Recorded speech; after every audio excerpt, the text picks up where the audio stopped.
Genghis Khan, Mongolia में Genghis Khan के रूप में जाना जाता है, ने एक बार प्रशांत महासागर और कैस्पियन सागर के बीच सब कुछ शासन किया था। उनकी मृत्यु के बाद उन्होंने गुप्त रूप से दफनाने के लिए कहा। एक दुहखी सेना उसके शरीर को घर ले गई, जिससे भी वह मार्ग को छिपाने के लिए मिली, उसे मार डाला। जब सम्राट को अंततः आराम करने के लिए रखा गया, तो उसके सैनिकों ने किसी भी शेष निशान को नष्ट करने के लिए उसकी कब्र पर 1000 घोड़ों की सवारी की। चंगेज खान की मृत्यु के बाद से 800 वर्षों में किसी को भी उसकी कब्र नहीं मिली है। विदेशी नेतृत्व वाले अभियानों ने ऐतिहासिक ग्रंथों के माध्यम से पूरे परिदृश्य में और यहाँ तक कि अंतरिक्ष से भी कब्र का पीछा किया है। नेशनल ज्योग्राफिक की वैली ऑफ द खास प्रोजेक्ट ने कब्रिस्तान के लिए बड़े पैमाने पर शिकार में उपग्रह इमेजरी का उपयोग किया, लेकिन मकबरे का पता लगाने में सबसे अधिक रुचि अंतर्राष्ट्रीय है। मंगोलियाई लोग नहीं चाहते कि यह मिले।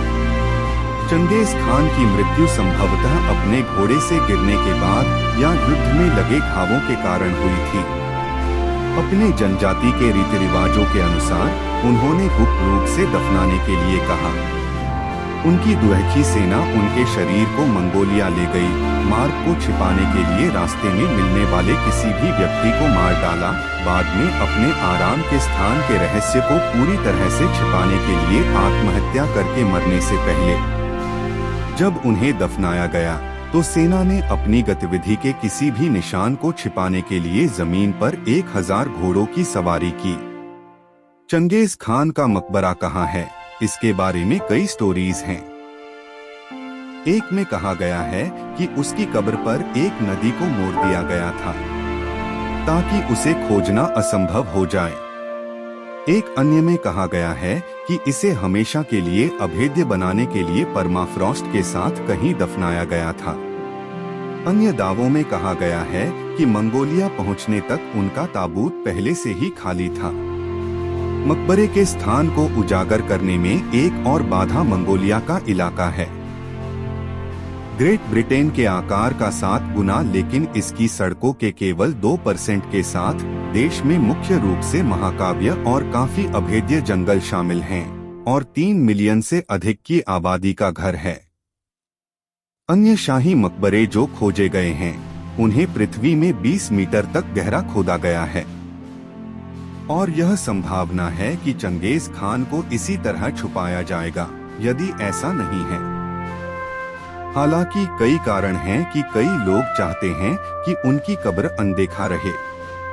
पहला, यह विश्वास है कि अगर खान की कब्र की खोज की गई तो दुनिया खत्म हो जाएगी।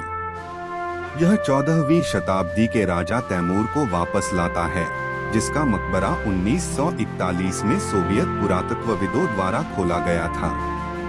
मकबरे के अनावरण के मात्र 2 दिन बाद ऑपरेशन बारबरोसा सोवियत संघ पर आक्रमण करने वाले नाजियों के साथ शुरू हुआ। स्टालिन ने खुद को अभिशाप में विश्वास करने के लिए कहा था और आदेश दिया था कि तैमूर के अवशेषों को फिर से दफनाया जाए। दूसरों के लिए यह सम्मान का सवाल है। यह महसूस किया जाता है कि यदि कब्र को खोजने का इरादा था तो एक संकेत होगा।